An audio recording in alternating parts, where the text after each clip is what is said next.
Buenas tardes a todos. Soy Alfonso Lucini, el director de Análisis y Estrategia del Instituto Cervantes, y quería, ante todo, darles la bienvenida a esta casa que es la de todos ustedes y agradecerles su presencia hoy aquí. Y lo hago también en nombre del director del Instituto Cervantes, Juan Manuel Bonet, que habría querido estar esta noche con nosotros, pero se lo ha impedido un viaje a Beirut, donde está inaugurando la nueva sede del Instituto en aquella capital. Nos reunimos esta tarde para rendir un homenaje a Rafael Sánchez Ferlosio, un homenaje a uno de los escritores más singulares, más sabios y más independientes del actual panorama literario español. Y lo vamos a hacer en forma de una mesa redonda, aunque no haya mesa, con estos nuevos formatos tan mediáticos que utilizamos en los tiempos que corren, con tres grandes especialistas y algunos de ellos amigos de Rafael Sánchez Ferlosio. No me corresponde a mí glosar la figura del gran escritor, para eso tenemos hoy a nuestros expertos.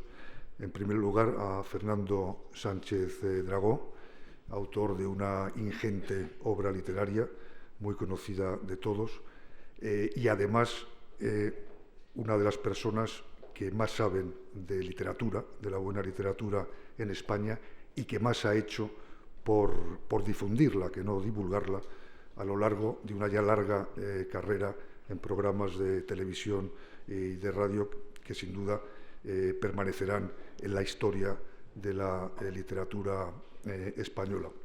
Fernando es además la única persona que ha entrevistado a Rafael Sánchez Ferlosio en tres largos programas de televisión.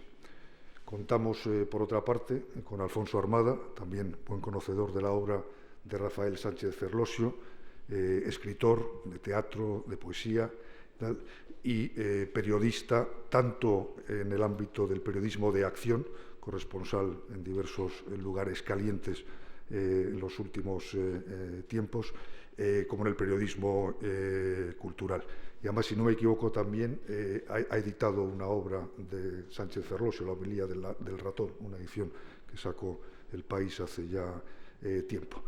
Y en último, pero no menor lugar, está con nosotros Benito Fernández, también muy ducho en las artes del periodismo cultural en diversos medios, televisión, radio, prensa escrita, y muy notable biógrafo de escritores. Además de las biografías de Eduardo Aro Ibars y Leopoldo María Panero, se ha atrevido en los últimos años con el propio Rafael Sánchez Ferlosio. Y el año pasado, en 2017, ha publicado una biografía, la primera que se escribe sobre Rafael Sánchez Ferlosio, titulada modestamente El incógnito Rafael Sánchez Ferlosio, apuntes para una biografía. Benito, en su condición de biógrafo de Rafael Sánchez Ferlosio, nuestro homenajeado, va a actuar hoy como, yo no diría moderador, porque no pretendemos ni queremos que nuestros invitados se moderen en modo alguno, pero sí como coordinador de la conversación entre los tres invitados, a los que quiero agradecer especialmente su presencia aquí. Y sin más preámbulo, les dejo con Benito, Fernando y Alfonso. Muchas gracias.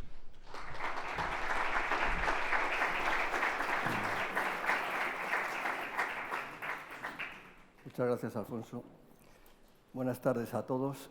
En primer lugar, tengo yo la palabra, luego se la cederé aquí a los dos amigos, Fernando y Alfonso, que yo creo que saben bastante más que yo de Rafael Sánchez Ferlosio, pese a haber estado 4 años sumergido en el arduo y laborioso trabajo de hacer una biografía en este país, sobre todo. La génesis de este libro tiene lugar en enero de 2012. Yo estaba trabajando un libro muy difícil, un libro Coral, un libro sobre varios escritores para los que tenía que leer, lógicamente, toda su obra. No sé, no recuerdo ahora si eran 4 o 5 escritores. La cosa es que había un nexo entre ellos, tenían una cosa en común y eso era lo que llamaba mi atención y por eso quería hacer ese ensayo, que no desdeño hacerlo, por eso tampoco voy a desvelar hoy aquí sobre qué estaba preparando el libro. No vaya a ser que haya una mente más aguda que la mía y me pise el libro. Entonces, fue un libro que se fue complicando con el tiempo porque no contaba con la colaboración de los deudos, de las familias. Se me llegó a acusar de amarillista, de sensacionalista, que ¿por qué haces ese libro? Bueno, me empezó a crear tal trastorno que empecé yo a dudar de mí mismo. Y una noche estaba ya metido leyendo la obra de Rafael, porque Rafael Sánchez Ferlosio era uno de los autores a los que yo iba a dedicar ese libro. Y Carmen Martín Gaite otro, por supuesto. Y estaba leyendo, recuerdo, una noche El alma y la vergüenza de Rafael. Y bueno, fue llegar la hora del sueño, apagar la luz y empezar a darle vueltas, y dije, pero si es que estoy perdiendo el tiempo. El que tiene una biografía de verdad es este hombre. Pero claro, sabía que me iba a enfrentar a un Miura. Bueno, un Miura no ya por lo mastodóntico de su obra, sino bueno, primero porque rechaza de plano el género, porque no le gusta nada, no quiere colaborar. De hecho, algún interlocutor me llegó a comentar en una ocasión que cada vez que abre un libro y en la solapa ve la foto del autor, se sube por las paredes. O sea, no soporta bueno, que se desvele el autor ni lo que hay detrás de esa fotografía. Él piensa que con la obra está todo dicho. Bien. Bueno, pues total, a la mañana siguiente decidí de lleno abandonar esa idea de ese ensayo. Iba a ser un ensayo, es duro, difícil, pero creo que es necesario hacerlo. Abandoné la idea y me puse de lleno a leer toda la obra completa de Rafael. Claro, al margen de conocer la obra, lógicamente en toda obra aparecen atisbos biográficos, siempre se desliza algo, ¿no? Aunque él mismo, que es la persona más pulcra y más elegantemente visceral a la biografía, siempre se escapa algo. Lean ustedes su obra y ya verán que incluso algunos paseos con su hija Marta por el campo, cómo le enseñaban a escribir sin ir al colegio en casa, todo eso se desliza en la obra de un autor.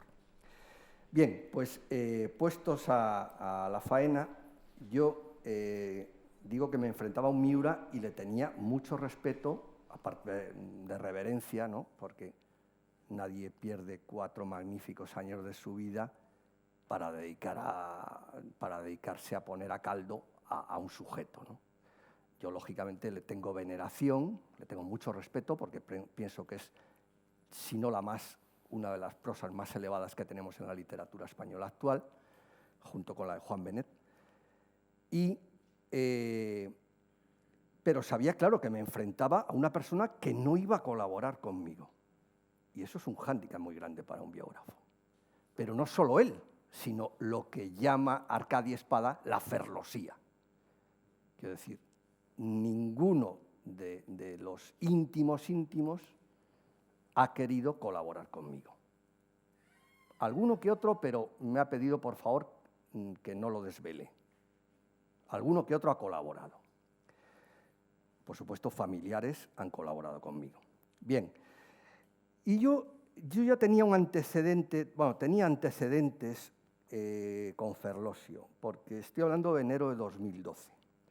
Pero en diciembre de 2004 yo entrevisté, también con mucha dificultad y no con pocas llamadas de teléfono a lo largo de todo un verano, a Miguel Delibes. la última gran entrevista que se hizo en televisión española, bueno, en televisión en general, a Miguel Delibes se la hice yo en Informe Semanal.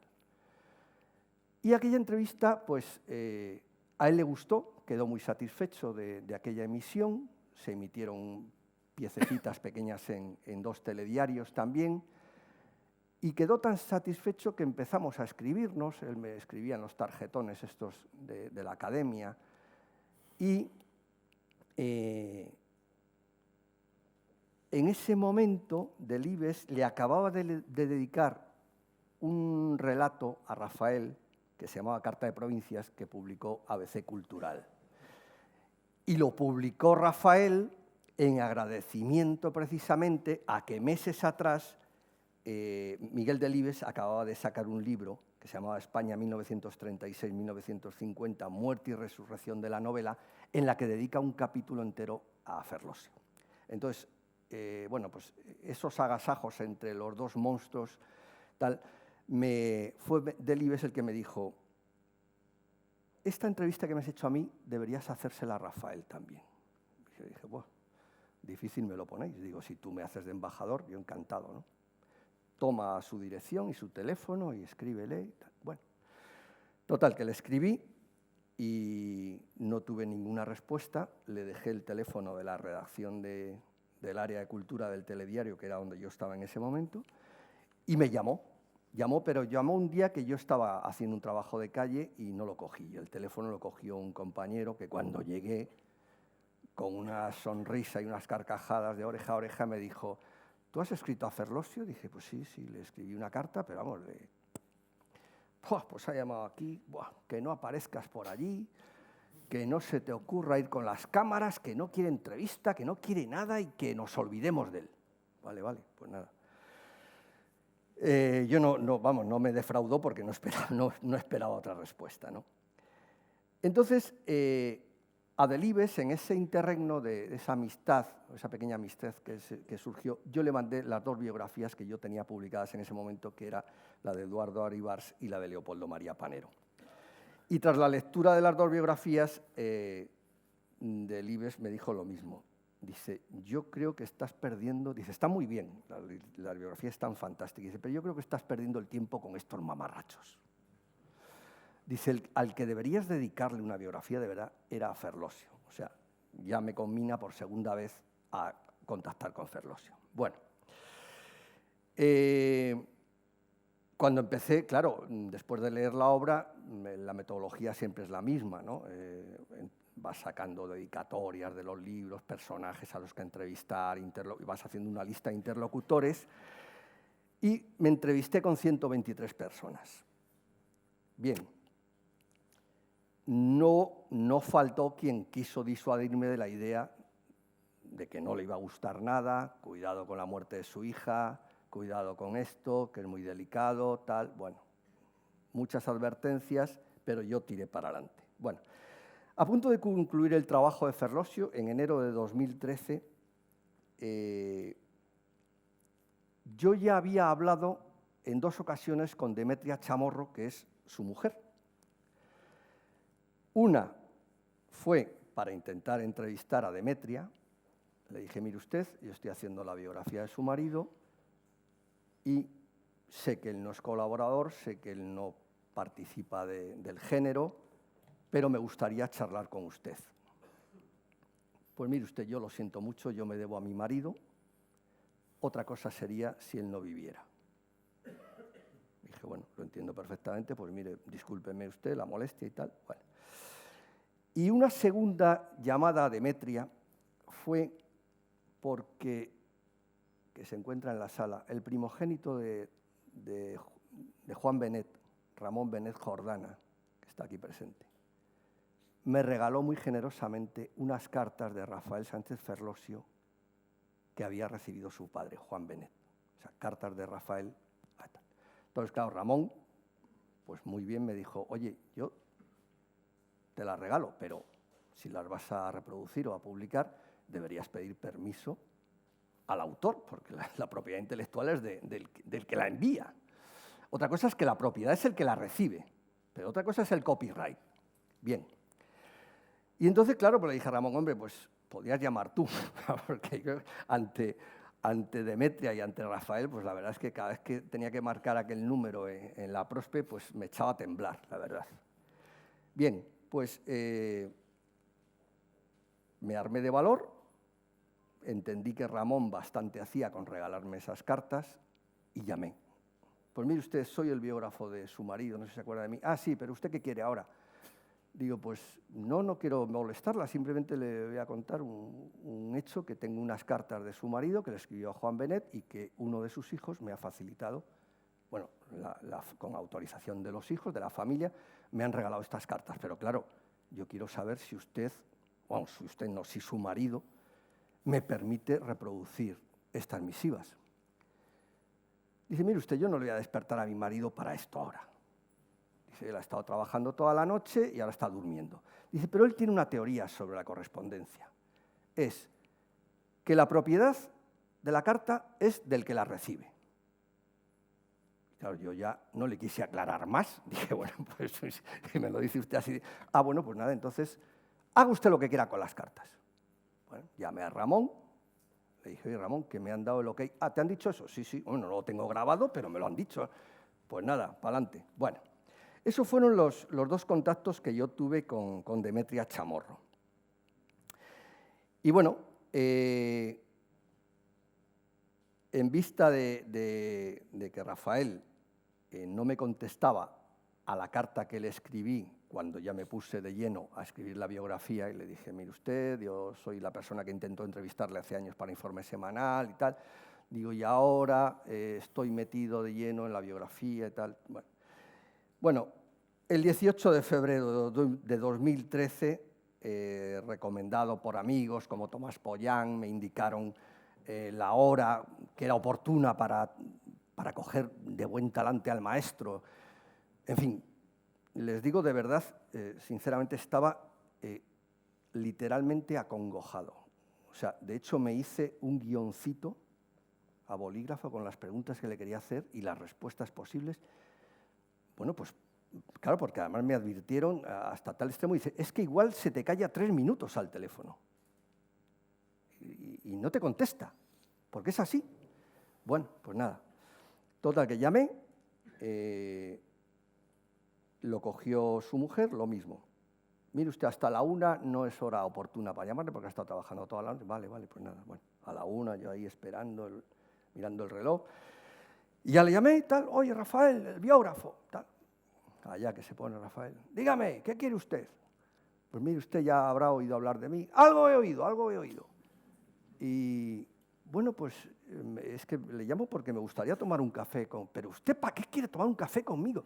Digo, pues hombre, me gustaría... Bueno, hay lagunas que tengo, por ejemplo, su infancia en Roma, los años de Roma, no sé, me gustaría la comunión, por ejemplo, que hizo usted. Pero eso, ¿a quién le interesa? Pero eso de verdad le interesa a alguien. Dije, bueno, yo no sé si a alguien le interesa, pero a mí como biógrafo sí que me gusta llenar esos huecos que tengo ahí. No, mire, olvídese, yo no soy nadie, yo no soy una persona que esto solo se le hace a los muertos. Total, tampoco le queda a usted tanto que esperar. Bueno, la conversación era delirante, vamos. De hecho, cuando cogí el teléfono, el auricular, ¿qué tal está? Dice, viejo, muy viejo. Tal. O sea, es así, es gruñón, agrede y tal, pero luego tiene un punto de ternura que la verdad, luego al final de la conversación yo me quedé súper relajado porque incluso hicimos bromas y tal, chanzas, pero fue un trago gordo, de verdad. Meses después, yo ya había estado en Coria visitando los lugares de su infancia, me enseñaron el palacio, me abrieron, estuve visitando todas las estancias del palacio, que ya estaba medio ruinoso, como sigue ahora, claro. Y era el mes de mayo, y con motivo de mi cumpleaños, mi hijo pequeño, que entonces tenía 6 años, Guillermo, me hizo un regalo de cumpleaños que me llenó de satisfacción. A la vuelta de Coria, su madre y yo, él estaba permanentemente en casa oyendo hablar de Ferlosio. De hecho, parecía un pedante, cuando hablaba de Ferlosio, como un niño de 6 años sabe quién es Ferlosio. Bueno, pues a la criatura se le ocurrió coger 3 folios, doblarlos, graparlos, este es, y hacer un libro con todas las cosas que él sabía de Ferlosio. Entonces es un hombre que le gusta la naturaleza, que se pasa el día escribiendo en una torre, en un palacio que tiene en Coria, como Montaigne. Y entonces él mismo me hizo este regalo. Y claro, lo primero que se me ocurrió, como yo sabía de la debilidad de Rafael por la infancia, pues dije, lo escaneo y se lo envío. Y entonces, bueno, nunca me contestó a semejante. Bueno, cuando hablé con él, esos 15 minutos de gloria de conversación telefónica, me acuerdo que me dijo, digo, ¿sabe usted que le he escrito una carta? Dice, sí, y la tengo, le he contestado, pero es que aún no la he echado al correo. Entonces, pero luego me dijeron que es que era así, que es que hasta para las cosas más, las minucias domésticas le cuesta hacerlas. Entonces, para él ir a echar un buzón, una carta, es tremendo, tremendo. Bueno, pues entonces ahí se quedó la cosa. Lo último el último contacto que tuve con él fue el librito este famoso de Guillermo. Y estos son los avatares, los prolegómenos y el origen de estas 600 y pico páginas, que no es ningún sarcasmo cuando subtitulo Apuntes para una biografía y son 600 y pico páginas. ¿Por qué hago esto? Pues sinceramente como un acto de honestidad intelectual o humildad o como llamen ustedes. Porque considero que si no tengo al personaje delante, para mí la biografía es incompleta. De ahí que espero a que algún día pueda completar esa biografía, a lo mejor quitar cosas accesorias y meter otras más importantes, pero como las desconozco, bueno, vamos a ver, desconozco. Les advierto que un biógrafo siempre sabe más de lo que publica, siempre. Yo, de hecho, sé muchas más cosas, pero son cosas tan de la intimidad y tan personales que, por respeto a los biografiados, yo no me atrevo a ponerla negro sobre blanco. Y dicho esto, les voy a pasar a 2 amigos, 2 escritores, 2 periodistas y 2 conocedores de Rafael Sánchez Ferlosio. Fernando Sánchez Dragó, a quien todos ustedes conocen, quien conoce a Rafael desde los años 50, cuando lo encontraba escribiendo en la bolera de la calle Alcántara, la bolera Stadium, entre aquel infernal ruido de los bolos y el correr, pues allí estaba escribiendo Ferlosio y Fernando iba a tirar los bolos, me imagino. Bueno, además de eso, Fernando ha sido compañero del Coso de las Ventas en la época taurina de Rafael. Ahora sabéis que reniega de los toros. Él, no yo. Él, no tú. Él es paulista. Y bueno, y acompañante de alguna que otra excursión, y yo creo que es el hombre que más agallas ha tenido en este país con Ferlosio, porque ha tenido el valor de entrevistarlo. 2 largas y magníficas entrevistas en un programa de televisión española ya desaparecido que se llamaba Negro sobre Blanco, y en otro que se llamaba La Noche. Bueno, aparte de que han estado participando en mesas redondas juntos y tal. Bien, este es Fernando Sánchez Dragó. Luego hablará Alfonso Armada, que Alfonso, aparte de gallego como yo de Vigo, y casi generacional, contemporáneo a mí, Alfonso trabajó en el diario El País muchos años, en el diario ABC también, y cuando estaba en el diario El País, Alfonso le hizo una entrevista en Babelia a Rafael y a partir de ahí se generó una amistad entre ellos. También el hecho de haber trabajado codo con codo para publicar La homilía del ratón, que es un libro que publicó Ediciones El País sobre los artículos que publicó en ese periódico. Luego Alfonso le ha visitado en Coria y le ha recibido, que es importante esto, que visitar al maestro y que te reciba. Y tampoco es poca cosa que Alfonso, en Nueva York, en una cena con Juan Goytisolo y Susan Sontag, Alfonso le descubrió a la ensayista norteamericana, a Susan Sontag le descubrió al gran Rafael Sánchez Ferlosio. Es así. Bien. Entonces, por eso digo, me he rodeado de dos personas que saben mucho más que yo de Rafael Sánchez Ferlosio. Fernando. Gracias.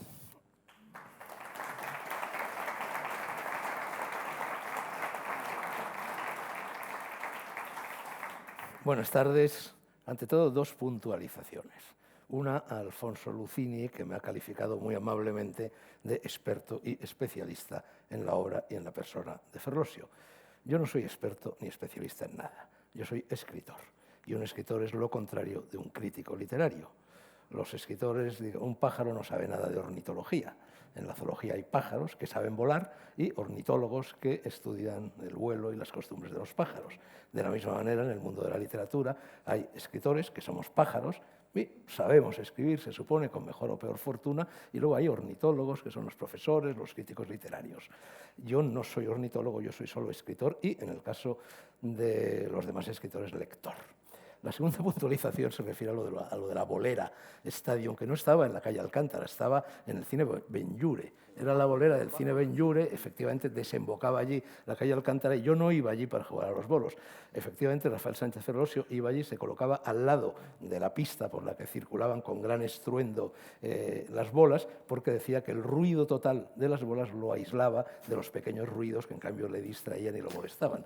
Yo, en realidad, iba allí en mi época de miembro del Partido Comunista y de conspirador antifranquista, iba allí para encontrarme con Jorge Semprún y con Javier Pradera y con otros miembros del partido, porque también el ruido de las bolas impedía que las personas que estaban cerca de nosotros escucharan los términos de nuestra conjura.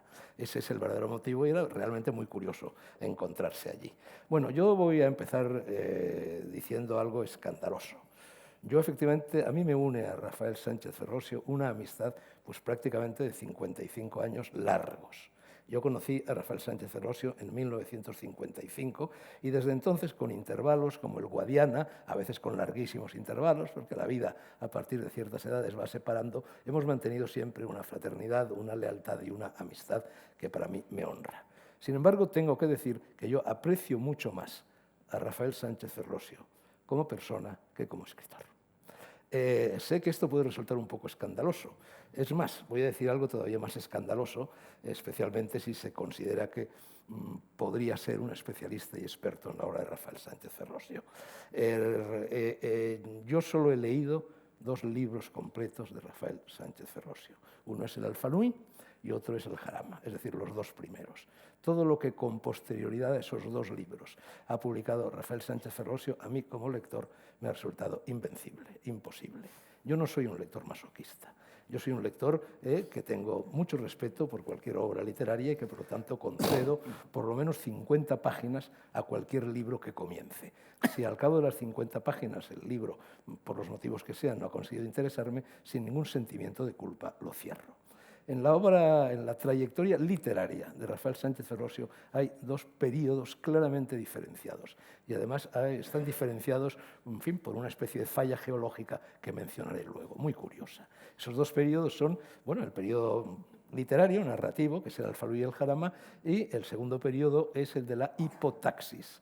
Este palabra, difícil de entender quizá para quienes no sean expertos o especialistas en la materia, también hablaré de lo que supone.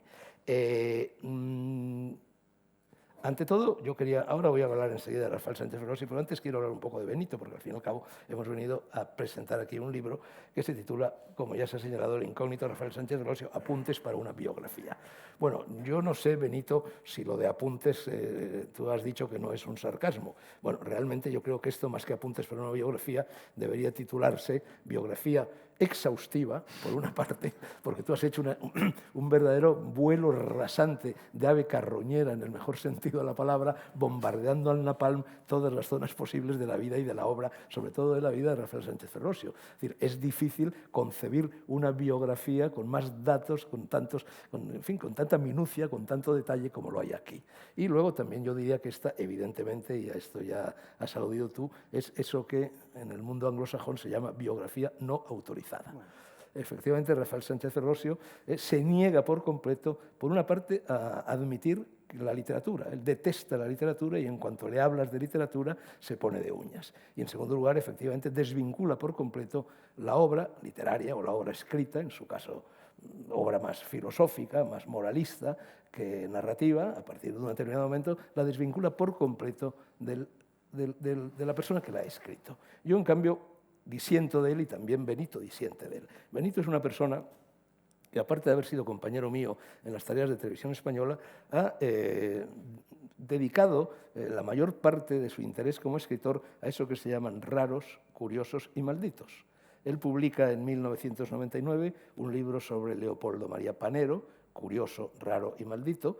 Publica en el 2005 un libro sobre Eduardo Haro Ibars, también raro, también curioso, también maldito. Publica un libro más desconocido, en este caso sobre dos autores extranjeros, en 2011 sobre André Gide y Roland Barthes, que también son raros, que también son curiosos y que también son a su manera malditos. Y ahora, en el 2017, se descuelga con esta apabullante biografía de Ferlosio, raro, curioso y maldito. Maldito curiosamente, porque es un maldito al que terminan dándole el premio Cervantes, nada menos que el premio Cervantes de literatura, que como sabéis es el más alto galardón de las letras españolas. También a André Gide, otro raro, otro curioso, otro maldito, le dieron nada menos que el premio Nobel. Y ahora se dispone a escribir otra biografía de la misma índole sobre otro curioso, raro, bueno, y maldito, de mucho éxito, que es Juan Benet. Yo, de repente, ayer, repasando tu libro, Benito, me di cuenta de que tú tienes una periodicidad como escritor, como biógrafo absoluto. Cada 6 años pones un huevo. No, es verdad.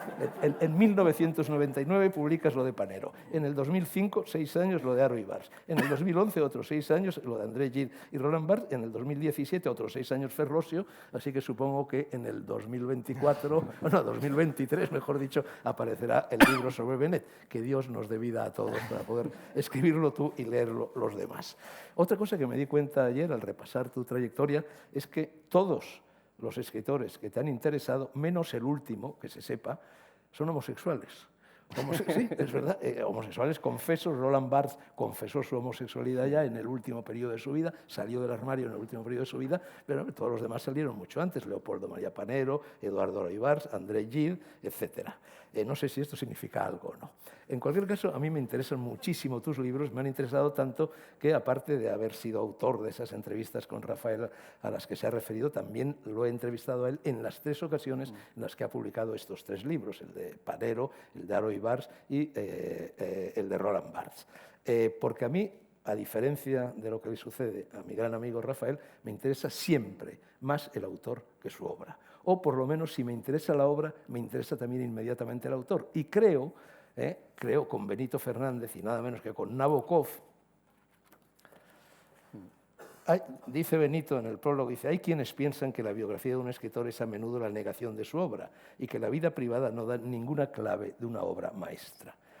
Sostiene él, que la biografía de un autor engrandece su obra porque nos da a conocer las fuentes de las que bebió, las experiencias de las que se nutrió. En definitiva, contribuye a iluminar muchos enigmas. Ya lo señaló Vladimir Nabokov, que es uno de los más grandes escritores del siglo XX y también uno de los más grandes lectores, y experto y especialista, él sí, profesor de literatura, en fin, en muchas universidades. El buen lector, decía Nabokov, el lector admirable no se identifica con los personajes del libro, sino con el escritor que compuso el libro. Bueno, a mí siempre me ha sucedido eso y, desde luego, me ha sucedido una vez más, no solo por motivos de amistad, sino por otros muchos motivos, con Rafael Sánchez Ferlosio. Me interesa mucho más Rafael Sánchez Ferlosio, que niega, que se sorprende de que él, sus extravagancias, su gruñonería, su forma peculiar de vivir, su afición a lo monástico, ese ser huidizo que se escapa constantemente de todo, él dice que eso no le puede interesar a nadie. Yo creo que realmente lo interesante en el caso de Rafael Sánchez Ferlosio es más su vida que su obra. Sin embargo, el problema del libro de Benito es que, claro, es un libro en el que hay muchísimos datos. Yo diría que incluso un exceso, un acopio de datos excesivo.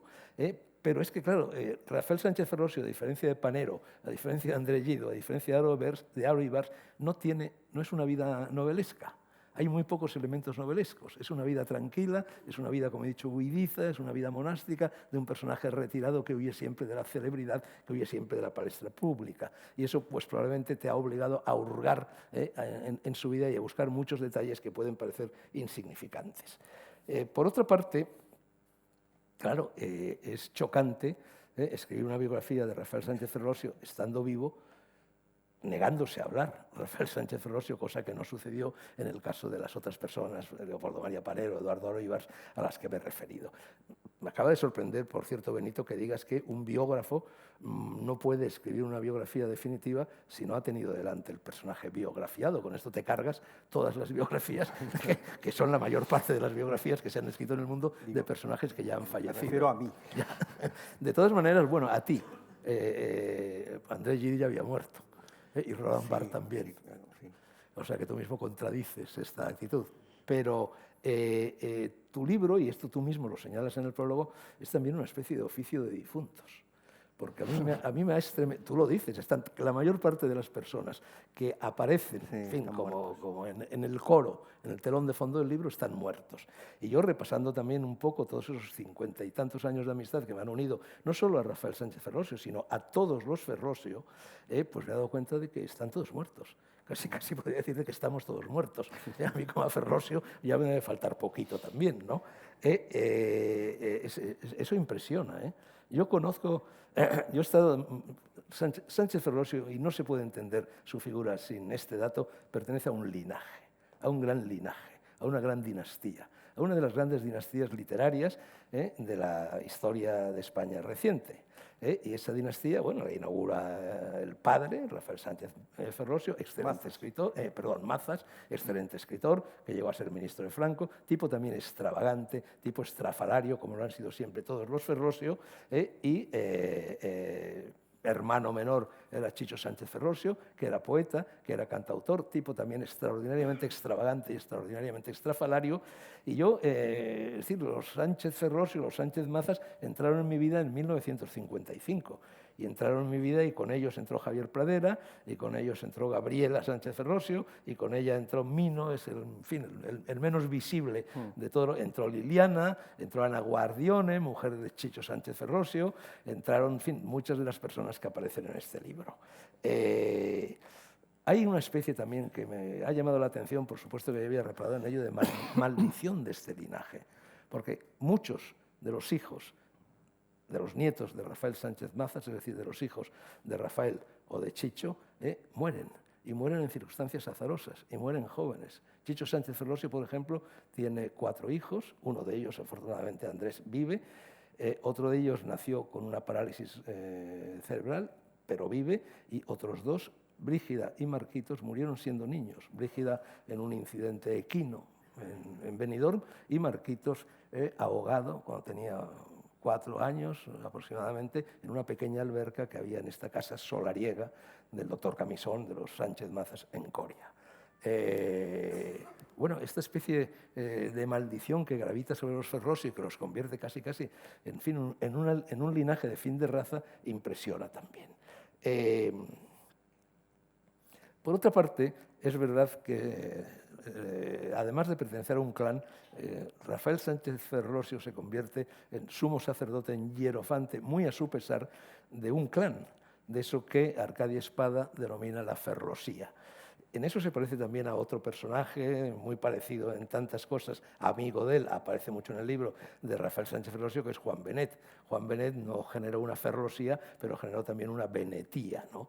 Es decir, escritores como Eduardo Chamorro, como Álvaro Pombo, como Félix de Azúa, que ha pertenecido a los 2 clanes, como Javier Marías, como tantos otros, sentían veneración por esta especie de feligresía que se montaba alrededor de Juan Benet en su día y alrededor de Ferrosio en en su vida. A mí con Rafael Sánchez Ferlosio es decir, a mí me viene siempre a las mientes esta frase de Proust cuando decía que lo que verdaderamente une no es la identidad de pensamiento, sino la consanguinidad de espíritu. Cuando tú acabas de decir, por ejemplo, que a Rafael Sánchez Ferlosio le cuesta una barbaridad ir al buzón, bueno, a mí me pasa lo mismo. Yo creo que hace 50 años que no voy a un buzón y que no piso una oficina de correos, y si alguien me propone hacer eso me llevo las manos a la cabeza, como se hace. Es decir, yo me he sentido siempre muy parecido, salvando todas las distancias que haya que salvar, a Rafael, y eso me ha hermanado mucho a él. Entonces yo con Rafael, por ejemplo, hemos ido juntos mucho a los toros. Yo recuerdo, sobre todo a raíz de la muerte de Franco, en la segunda mitad de los 70 y comienzos de los 80, cuando Rafael y Demetria y muchos de los que integran la feligresía, la ferlosía de Rafael, nos íbamos a sacar entradas para la Feria de San Isidro, que empieza precisamente en estos días, a las taquillas de la calle de la Victoria, ahí en el centro de Madrid, en el Madrid 98ista, y nos pasábamos con sillitas de tijera y termos de café toda la noche haciendo cola, porque era muy difícil hacerse con entradas para, en el momento en que se abrieran las taquillas, efectivamente tener acceso directo a ellos y comprar los billetes. Bueno, eso eran noches memorables. Estábamos allí sentados, caía el relente, de vez en cuando hacíamos turnos, uno se iba a la taberna más cercana, se tomaban unos cafés, se tomaban unas copas, se volvía, se hablaba de todo lo divino y lo humano, en fin, y se disecaba a base de cuchilladas generalmente también todo lo divino y lo humano. Bueno, este aquí que yo creo que Rafael Sánchez Ferlosio es un lingüista. La lingüística es un gramático, es también un moralista, pero él empieza siempre tuvo una preocupación tremenda por la lingüística y por la gramática. Si echamos un vistazo a Alfanui, su primera obra, bueno, es más importante en Alfanui cómo lo cuenta que lo que cuenta. El uso del lenguaje, un lenguaje preciosista, un lenguaje barroco, un lenguaje arcaizante, un lenguaje rebuscado, pero realmente uno lo va leyendo como arrobado, se va deslizando como si estuviera esquiando sobre la belleza de este lenguaje, pero al final no sabe muy bien lo que le han contado, se le olvida quién es Alfanui. Después de Alfanui llega en cambio una novela completamente diferente, que es el Jarama. El Jarama, bueno, se convierte en icono de lo que se dio en llamar en aquellos días la novela del realismo social.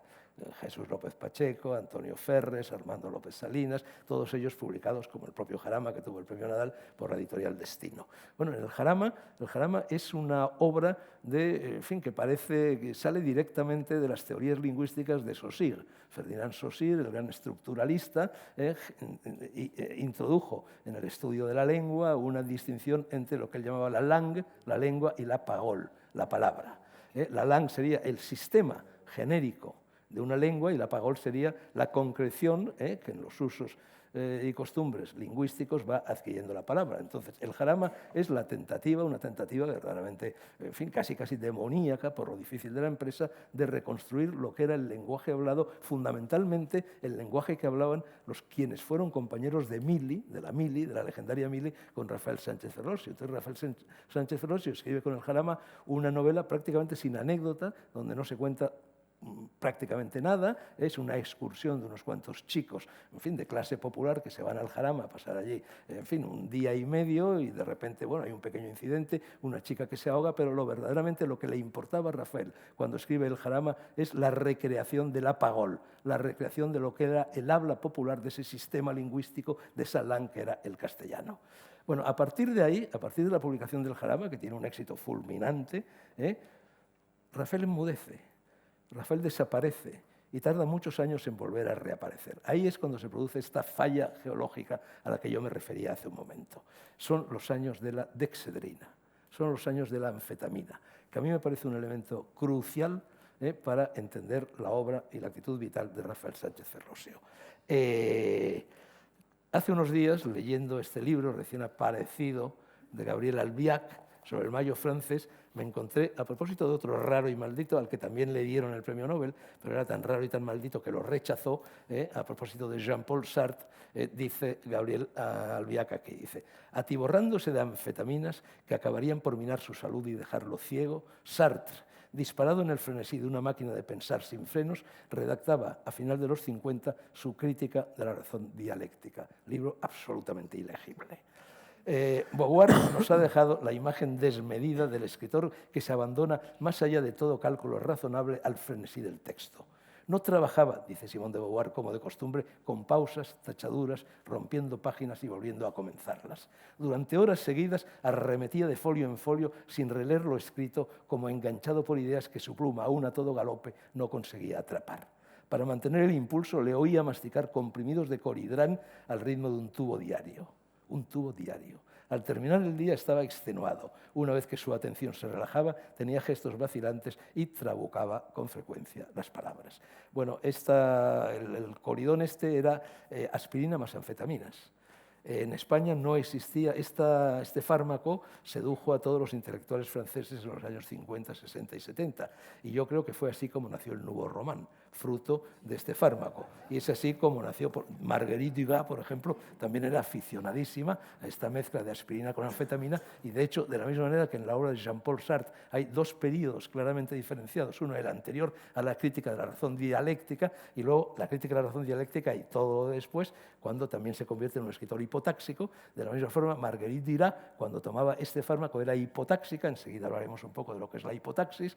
Y en cambio, cuando deja de tomarla, porque en 1960 y tantos el gobierno francés retira de las farmacias esta sustancia, entonces Marguerite Duras deja también de escribir durante mucho tiempo, y cuando vuelve a la literatura lo hace con un estilo totalmente paratáxico, que es lo contrario de la hipotaxis. Enseguida explico estas dos palabras, ¿no? Y esta es la Marguerite Duras que todos conocemos ahora, no la Marguerite ilegible de su primera época, sino la Marguerite Duras del amante del norte y de todo esto. Otros escritores como Rob Grillet, como Nathalie Sarraud, como Michel Vitor, son también lectores ilegibles, y yo creo que esa ilegibilidad debida a su hipotaxis se debía a este consumo de las anfetaminas. Yo sé de lo que estoy hablando, porque en aquellos años todos nosotros, Javier Pradera, Gabriela Sánchez Ferrosio, Chicho, Rafael, todos nosotros hacíamos uso y abuso. Era una época en la cual uno llegaba a una farmacia y te vendían de todo.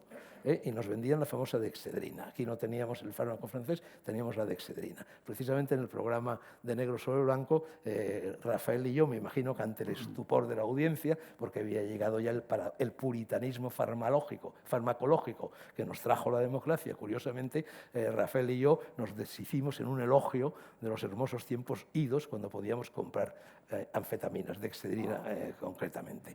Yo recuerdo que utilizamos la dexedrina noches y noches y noches para jugar al dominó, por ejemplo, en casa de Javier Pradera y de Gabriela Sánchez Ferrosio, con Ana Guardione, con Chicho, a veces con el propio Rafael. Bueno, pues Rafael en un determinado momento, después del jarama, descubre, como lo descubrimos todos, descubre la anfeta, descubre la dexedrina, y de forma muy parecida a la de Sartre, se encierra durante años en la casa del doctor Esquerdo, que compartía con su primera mujer, Carmen Martín Gaite, escritora paratáxica, que no entendía la hipotaxis de su marido, y se encerraba Rafael en una habitación completamente forrada de cortinones espesísimos en los cuales no entraba jamás un rayo de luz.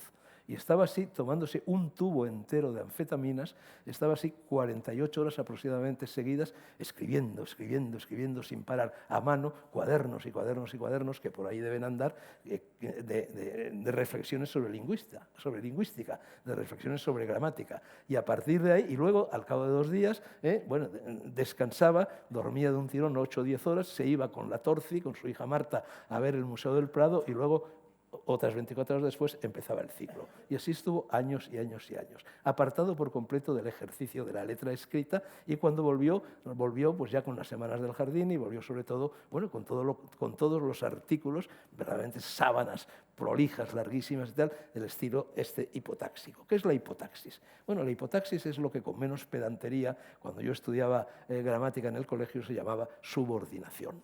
Seguramente muchos de vosotros o algunos de vosotros recordaréis esa anécdota de Pla, cuando entrevistado por Soler Serrano en el programa A Fondo, le preguntó Soler Serrano a Pla que quién era el mejor escritor catalán, en lengua catalana. Y Pla dijo, Azorín.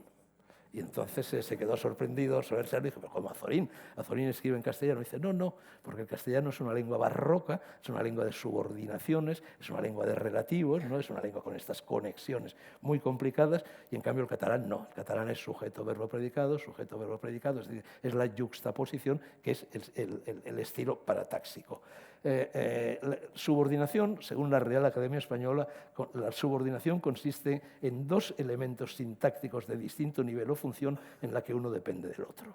Bueno, Rafael, a través de la dexedrina, creo yo, descubre la hipotaxis y ya hilvana las subordinaciones una detrás de otra. No es que haya dos elementos sintácticos de distinto nivel de función, es que esos dos se unen a otros dos, esos otros dos a otros dos, y al final acaba convirtiéndose verdaderamente en frases que a lo mejor ocupan una página y media, y que son dificilísimas de seguir. Hace falta, en fin, es como el laberinto, hace falta un hilo de Ariadna para moverse por estos libros. De ahí que yo, como lector, haya sido derrotado por ellos, y sospecho que la mayor parte de los lectores han sido también derrotados. Rafael es un escritor que goza de enorme prestigio, merecido sin duda, pero que tiene muy pocos lectores.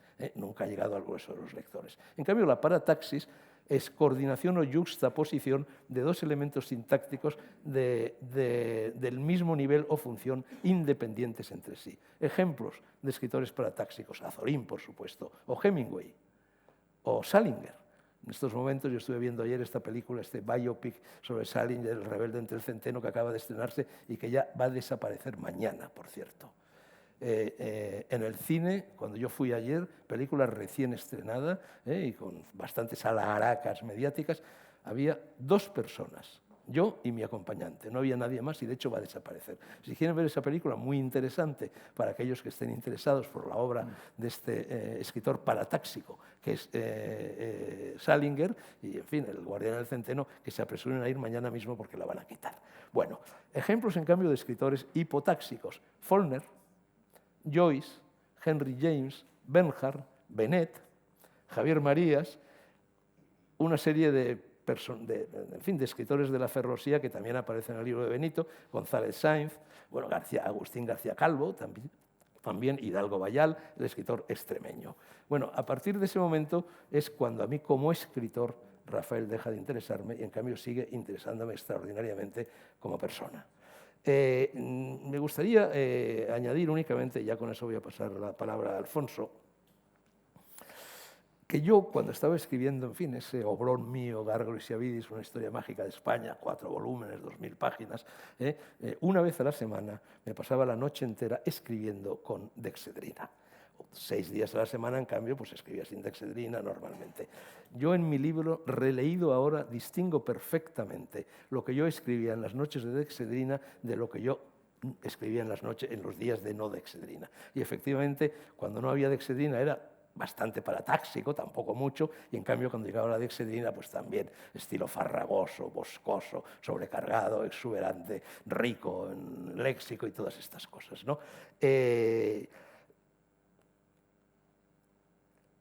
Hay algo que a mí me une mucho a Rafael Sánchez Ferlosio, y esto también lo señala Tomás Pollán, que es un filósofo, miembro de la Ferlosía, y es que Rafael Sánchez Ferlosio nunca ha tenido ideología.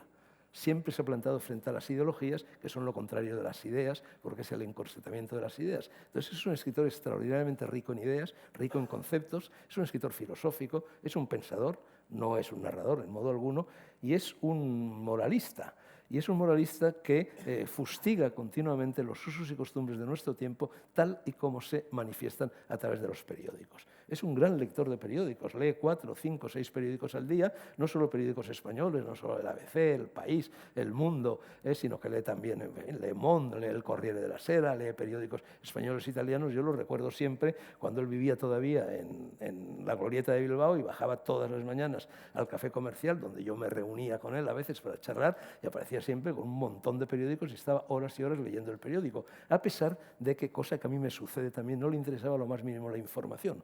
La información le aburría, él decía que los periódicos debían tener muy pocas noticias, que las noticias no eran interesantes, y lo que le interesaba en cambio era la opinión, los columnistas, las tribunas, etcétera, generadas por esas noticias. Y ese es precisamente el mundo en el que toda la obra posterior, colosal, enorme desde un punto de vista cuantitativo, de Rafael Sánchez Ferlosio, ese es el humus donde hunde sus raíces. Odia el fútbol, yo también. Odia Walt Disney, yo también. En fin, ya le voy a pasar la palabra a Alfonso, pero antes, como decía, esto del oficio de difuntos, Bueno, hay otro momento que también es necesario calibrar, y Benito lo hace muy bien en su libro, para entender a Rafael Sánchez Ferlosio, que es el extraordinario impacto que produjo en él la muerte, fue casi una de las primeras víctimas de SIDA que hubo en España, de la Torci, de su hija Marta, y en fin, estuvo prácticamente cao, ¿no? Entonces, en Marta, que está enterrada en el cementerio de la Almudena, por decisión de Rafael, tiene un epitafio. No es de en el Rafael. Boalo. Está en el Boalo. Fue incinerado en el cementerio de la Almudena, sí, efectivamente. Bueno, en esa tumba de Marta, Rafael hizo grabar lo que a Rafael le parece el más alto poema de la lengua castellana, que dice lo siguiente, está en letras de bronce, y dice: «Oh, descansar en el azul del día, como descansa el águila en el viento sobre la sierra fría, segura de sus alas y su aliento». Rafael Sánchez Ferlosio es un águila de mucho aliento y de alas de amplio espectro. Muchas gracias.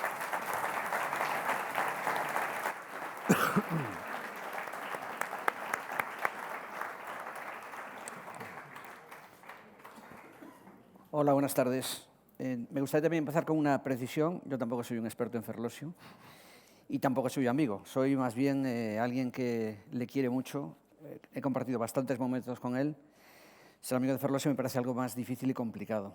Me hubiera gustado ser su amigo y hemos tenido grandes momentos y creo que todavía mantenemos el afecto. Mi conocimiento primero de Ferlosio fue a través de los libros y además a los dos libros que ha citado también Fernando. Dos libros que a mí me deslumbraron desde el principio y después le he seguido leyendo. Con igual fervor, pero no con igual deslumbramiento. Y son exactamente El Jarama y Alfanguí. Alfanguí además es un libro al que vuelvo constantemente. Y cuando en ABC me encargaba además de recibir a los niños que venían a visitar el periódico, siempre les recomendaba que leyeran ese verano Alfanguí. No sé cuántos me han hecho caso, ¿no? Es conocido además el desdén que muestra Ferlosio por El Jarama. Si uno quiere enemistarse con Ferlosio desde el primer momento, hay dos fórmulas seguras de que en ese momento se levante o empiece a gruñir de forma desaforada. Es elogiar El Jarama, un libro que detesta profundamente, no quiere ni que se le mencione, y yo estoy de acuerdo que es un grandísimo libro que refleja un momento lingüístico y un momento de España a través de la lengua, y Alfanguí, que sin embargo es un libro que él todavía aprecia, porque creo que de alguna manera Alfanguí quizás sea la mejor autobiografía del propio Ferlosio. Creo que su sentimiento, su mirada hacia el mundo, sus recuerdos de infancia, su relación con sus padres, en Alfanguí creo que está la mirada más prístina y el Ferlosio más auténtico. Y es un libro que él creo que todavía aprecia.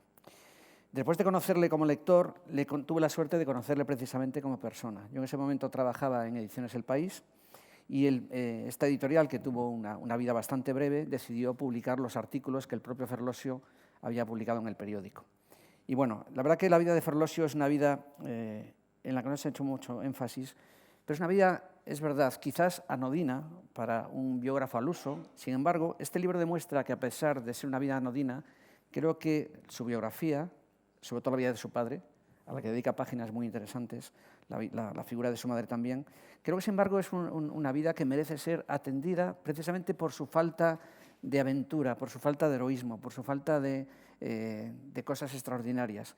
Porque la propia, estoy de acuerdo también con eso, con Fernando, yo adoro su parte de escritor, su parte de analista, de filósofo, de moralista, pero también su condición personal. Ferlosio es una figura a la que uno acaba tomando muchísimo cariño, pero también corres el riesgo de convertir a Ferlosio en un manojo de anécdotas, porque todo el mundo tiene anécdotas que tienen que ver con la paradójica figura de Ferlosio. Y además hay una cuestión que también, supongo que a él no sé si le hará gracia o no, pero algo que se ha repetido tanto en la redacción del País como en la redacción de ABC. Y es cuando Ferlosio, además tenía por costumbre, cuando llegaba a ABC, por ejemplo, yo recuerdo Santiago Castelo, cuando venía Ferlosio al periódico, él venía personalmente a entregar sus artículos escritos a máquina, entraba a la redacción, le daba el artículo a Castelo y hasta que no leía el artículo no se iba. O sea, le daba el artículo escrito a mano para que lo leyera. Pero antes de pasar a la redacción, y esto pasaba en El País también, Ferlosio se presentaba en la recepción y preguntaba o bien por mí o por otra persona, y entonces llamaba el guardia de seguridad a la persona y decía: hay aquí un pobre que pregunta por usted. Porque Ferlosio, además, es un hombre en eso, creo que muy machadiano, con muy poca preocupación por su indumento, por su aspecto físico, tanto el aspecto de su pelo, al que presta muy poca atención, o el aspecto puramente indumentario, ¿no? Yo creo que además a veces se olvida de ponerse los zapatos, y se lo ha visto en algunas ocasiones caminando por la calle con las zapatillas, que son también, forman parte un poco de su figura, ¿no? De su figura retórica. En el trato personal, sin embargo, yo recuerdo cuando pasábamos horas y horas él sentado a mi lado, revisando línea a línea los artículos ya publicados en El País, para asegurarse precisamente esa especie de obsesión por la precisión, por la lengua. Es verdad que, bueno, que al final cae en eso que ha descrito Fernando, de la famosa hipotaxis, que es esa especie como de consecución de subordinadas. Yo creo que, de todos modos, exige algo que no está muy en consonancia con los tiempos contemporáneos, ¿no? Exige una atención máxima y un intento de utilizar el lenguaje para analizar todas las falacias que el propio lenguaje provoca en nuestro mundo contemporáneo. Y un intento precisamente de, a través del lenguaje, tratar de descifrar todas las fantasías, todas las falacias y todas las imágenes que nos acabamos construyendo en nuestra mente y acaban creando una realidad paralela. Es seguramente un empeño quijotesco, pero en algunas ocasiones creo que Ferlosio ha logrado desmontar grandes retóricas utilizadas por los políticos. Y también me gustaría hacer hincapié en eso también que mencionaba Fernando, en su desprecio, su desdén por las ideologías, que es lo contrario de las ideas, ¿no? En intentar pensar por sí mismo e incitar al lector a que piense por sí mismo y no utilice plantillas ideológicas, plantillas textuales para entender la realidad. Y eso es un empeño, además, en el que ha perseverado durante muchísimos años.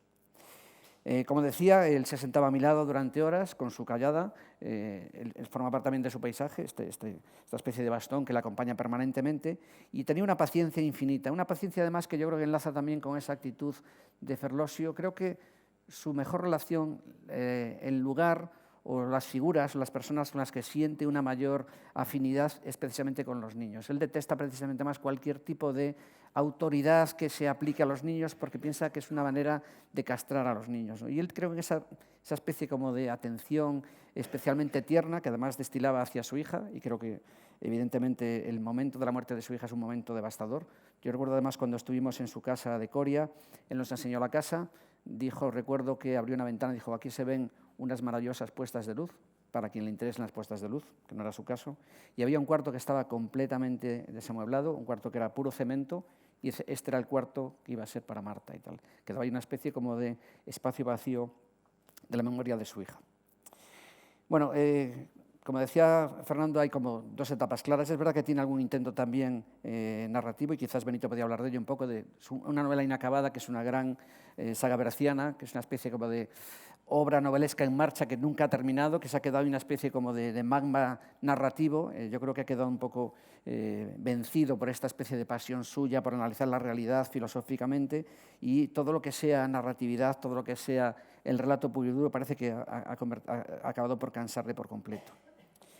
Él desdeña también esa especie de cultivo por la biografía, porque creo que también es una de las mejores maneras de pensar en Ferlosio. Yo cuando pienso en Rafael, pienso en alguien que precisamente desdeña, y de forma además, antes hablaba de que hay dos cosas que él detesta. Primero, y he olvidado la segunda, detesta cuando se le menciona Aljarama y detesta cuando se le trata como personaje.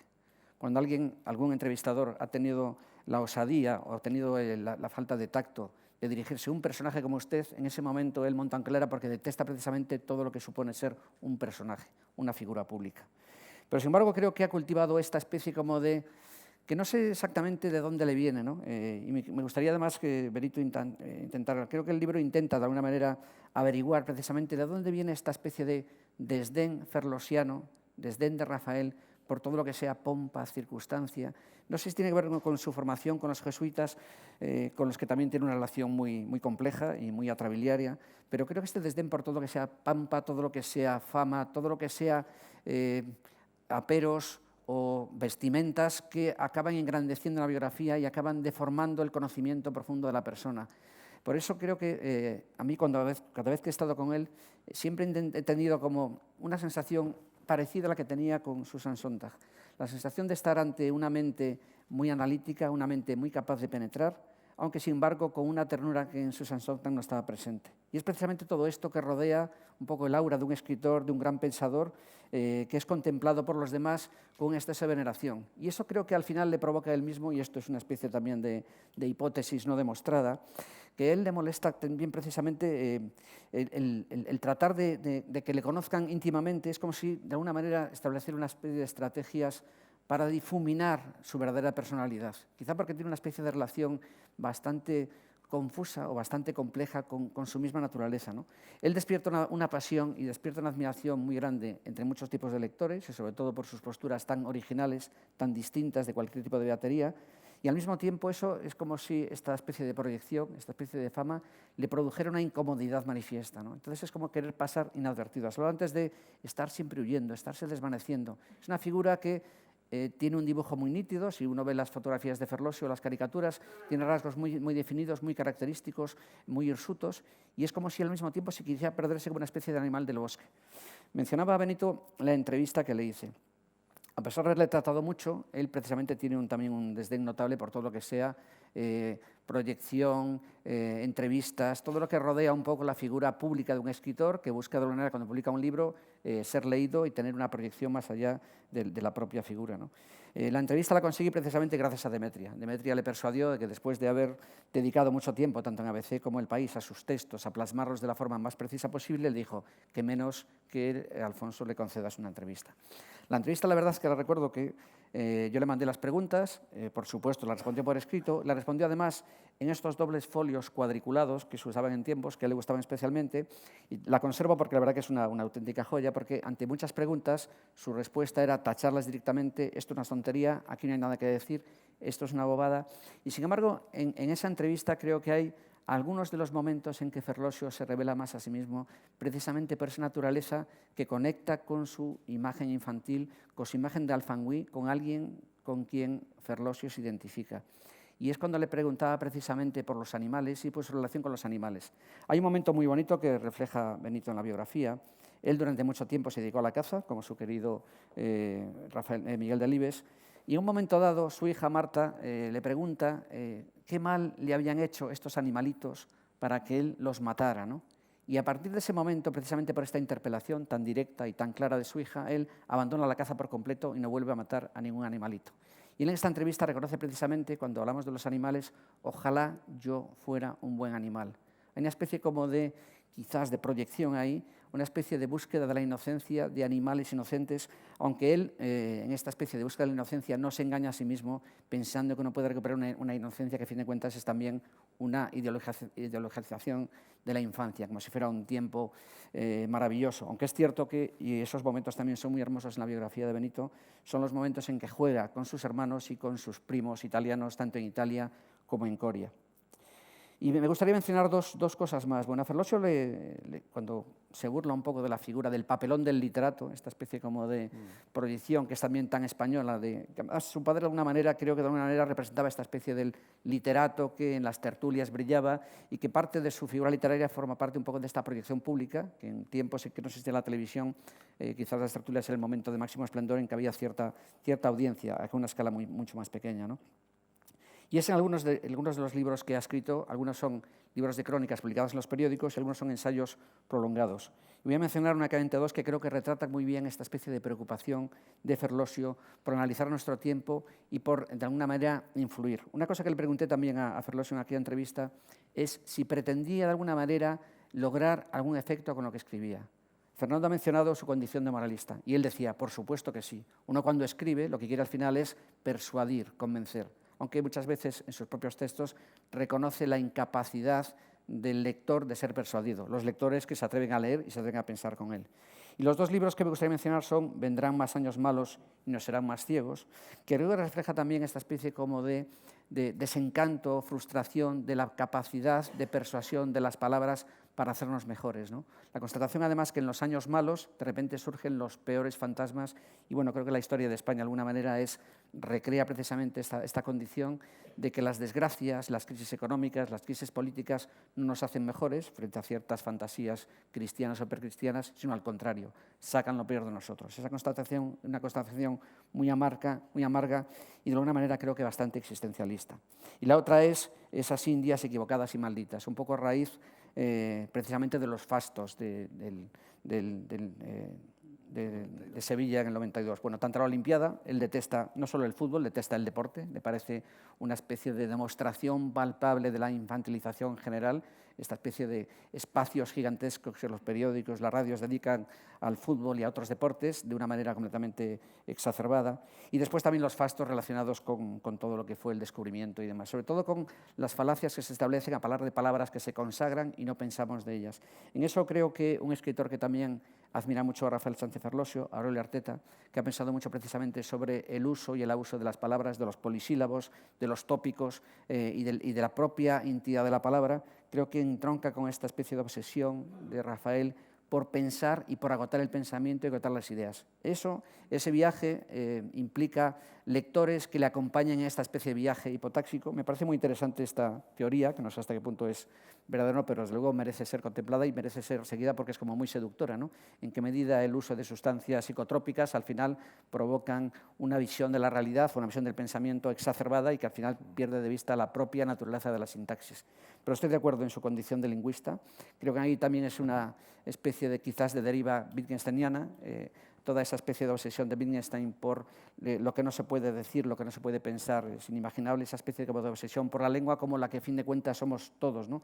Personas lingüísticas, personas de lengua, y en la medida que somos capaces de hablar, tenemos conciencia de nuestra naturaleza, ¿no? Y esto creo que a Rafael le ha llevado, pues bueno, por donde le ha llevado, esta especie de obsesión por la lengua, y en este momento creo que está en un momento así como de fatiga, de su propia manera de pensar, de su esfuerzo de pensar, de decir algo original, creo que también una voluntad fundamental de intentar decir algo distinto, de no repetirse, de huir de los tópicos, de huir de lo ya pensado. Y esto, claro, es un territorio inexplorado y me imagino que le ha llevado a veces a unos páramos muy ventosos y muy dolorosos, ¿no? Creo que también tiene una condición, creo que agravada por su propia circunstancia personal. Yo descubro también esta serie de episodios tristes, como la muerte de un hermano pequeño, también en un accidente, bueno, en este caso fue por una enfermedad, pero bueno, también muy maltratada, y después la muerte de su hija, que fue una especie de hachazo vital, y creo que esta especie de herida, a un padre que se le mueren los hijos, creo que es una especie de hachazo permanente que está un poco sobrevolando su actitud ante la vida, ¿no? Yo me gustaría terminar diciendo que por Rafael Sánchez Ferlosio siento un amor casi como de hijo. Quizás a él no le gusta esta expresión, ¿no? Pero creo que es una figura que, y también se ha dicho, ¿no? Él tiene un pronto, una especie como de cuando le llamas por teléfono, por ejemplo, lo llamas en su cumpleaños, algo que detesta, que le llames el día de su cumpleaños para felicitarle, con lo cual he dejado de llamarle ese día, porque su pronto es así como un arrebato incómodo, es como si se sintiera incómodo en el mundo. Pero sin embargo después, cuando deja pasar un tiempo de esta primera reacción, es de una ternura y de un humor muy zumbón, muy inteligente, pero su primera reacción es como de protección, ¿no? Que es esa especie como de preservar al máximo su intimidad, una intimidad de niño atormentado.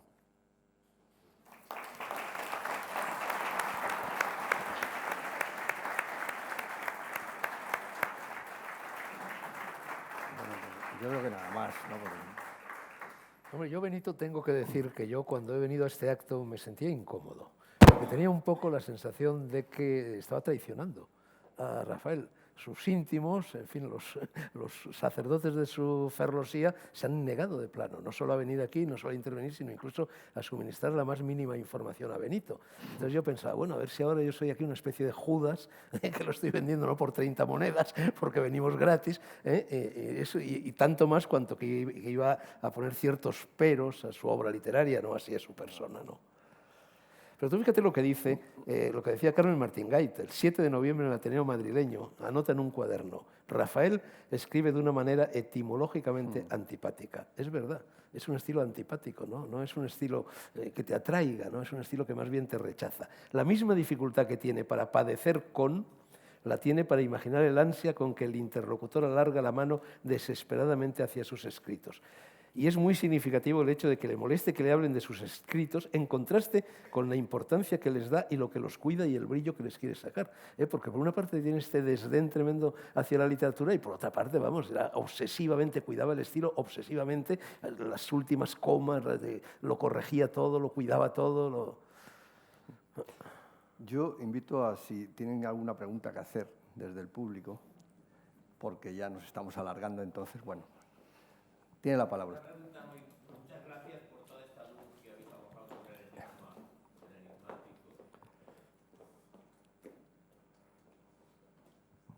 Buenas noches. Brevísimamente, la pregunta es, ha mencionado hace un momento Alfonso Armada que era machadiano en lo del torpe aliño indumentario. ¿Y en qué otros aspectos es machadiano de su poética, de su pensamiento, de su estilo? Bueno, el amor a la naturaleza, por ejemplo, el amor al campo. Él era un hombre de campo. Yo recuerdo que cuando le hice esas 2 entrevistas de negro sobre blanco, al terminar yo le dije, llevamos tiempo sin vernos, a ver si nos vemos, Rafael, no sé cuánto, y él se mostró como siempre esquivo, tal, y yo le dije, ven a verme a Castilfrío, al pueblo soriano, en el que, en fin, paso periodos muy largos, y me dijo, eso sí, en el campo sí, me dijo. Y yo, eso es muy machadiano, ¿no? Yo resaltaría sobre todo una cosa, por no alargarme, no he querido abundar en ello. Yo creo que es el último hombre de una talla moral insobornable. O sea, es un hombre radicalmente independiente, no se casa con nadie, ideológicamente radical, ni de derecha ni de izquierda. Lo mismo reivindica la figura de José Antonio, que le da un varapalo a Felipe González y al día siguiente es capaz de cenar con él en el Ritz. O sea, es un hombre de una talla moral como pocos. Y yo creo que eso también es lo que a él le hace encerrarse en su caparazón, ¿no? Bueno, depende de una austeridad franciscana. En todo lo que sea la pompa, la vida, es un hombre que vive, vamos, le vino bien al Cervantes porque tenía grandes deudas, decía que el palacio famoso de Coria está cayéndose a pedazos y esto iba a ayudar a hacer unas reparaciones, pero en su vida diaria es absolutamente austero. Yo creo que, de alguna manera, tiene mucho que ver con Simone Weil, en esta especie de obsesión de Simone Weil porque su vida fuera exactamente como su pensamiento. Y creo que en ese caso que Ferlós ha sido absolutamente coherente con su manera de pensar. Ha vivido o ha intentado vivir como ha pensado. Yo también le veo emparentado con Pascal. Tiene un toque jansenista, ¿no? Efectivamente, esta austeridad y esta moralidad que lo caracteriza. Pero, ¿no?, sin religión. Sí, sin religión, por supuesto. Usted, hable.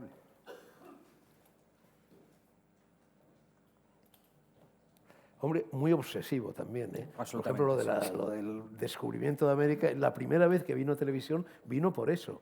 Me dijo, yo no voy a televisión de ninguna manera, excepto para denunciar lo que se está haciendo con el 5º centenario. Para eso sí, y vino. Bueno, telegráficamente, comentarios, en fin, espero que sean oportunos. Como el día 9 estará aquí presente Unamuno, yo creo que sería muy interesante redondear un trío intelectual de heterodoxos organizando un acto dedicado a justamente a Agustín García Calvo. Tendríamos entonces, digamos, una especie de visión muy completa, muy redondeada, y en ese acto, naturalmente, debería invitarse a Daniel Pollán, amigo de Tomás Pollán, efectivamente. Segundo, una de las personas que también tocó el asunto de la propiedad del material epistolar fue Dámaso Alonso, en más de una ocasión. Tercero, intentando unir el título original de su magnífica obra, sin duda, con lo que ha sugerido el señor Sánchez Dragó, quizá podríamos hablar de intento, para más adelante, intento de una biografía exhaustiva o ensayo de una bibliografía exhaustiva. Cuarto, consanguinidad de espíritu. Está Humboldt ahí de por medio, la forma interior del lenguaje y el concepto de empatía. Incluso uno de los discípulos de Coserio ha publicado un trabajo sobre la lingüística empática. Hablando de Ferlosio, yo no me atrevería a hablar de él en términos de lingüista, porque realmente el término lingüista convencionalmente surge en la segunda parte del siglo XIX y en la primera parte del siglo XX. Yo diría que es un amante de la lengua y un estudioso original y profundo. Estudioso del lenguaje, original y profundo. El título de lingüista me suena un poco artificial y como Ferlosio es un personaje tan entrañable, yo creo que él se sentiría más cómodo no con el término lingüista, que tiene una connotación así un poco académica, sino como estudioso profundo y original del lenguaje. Efectivamente, hipotaxi, hipotáctico, parataxi, paratáctico, porque justamente en los años 60 se publicó un homenaje extraordinario a Dámaso Alonso, Estudia filológica, en 3 volúmenes, y uno de los autores, Badía Margarit, romanista, en fin, muy conocido, publicó un artículo en cuyo título aparecía lo de sintaxis suelta, sintaxis trabada. Y él defendía la tesis de que en la Edad Media predominaba la sintaxis suelta, paratáctica, y que luego ya cuando la lengua madura predominaba ya, digamos, la subordinación, las estructuras hipotácticas, e intentaba establecer un paralelismo entre la ontogenia, lo que ocurre en el lenguaje infantil, que es más bien paratáctico, de tal modo que luego cuando ya viene el desarrollo psicológico y social se convierte, digamos, en hipotáctico. Bien, ya ha sido señalado, yo creo que en efecto esa huida de los ruidos y de las apariencias, algo tiene que haber, ha sido muy bien señalado con Antonio Machado, ¿verdad? Lo de los ecos, etcétera. Y quizá también con Manuel Machado, que es un poco el hermano cuasi preterido, pero que también en su obra aparece esta huida de lo terrenal ruinoso. Era esto solo.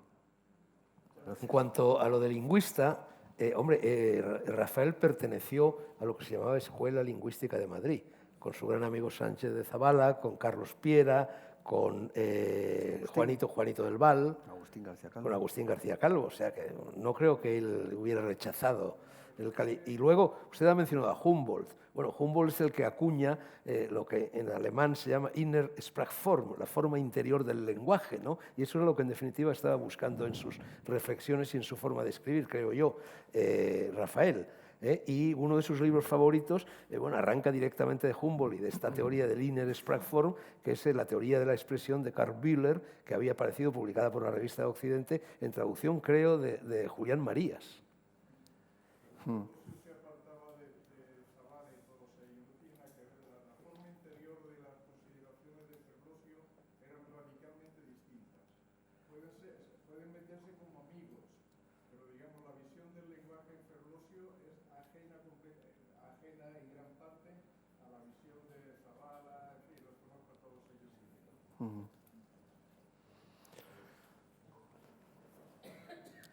Pues muchas gracias a todos por asistir y llenar esta sala.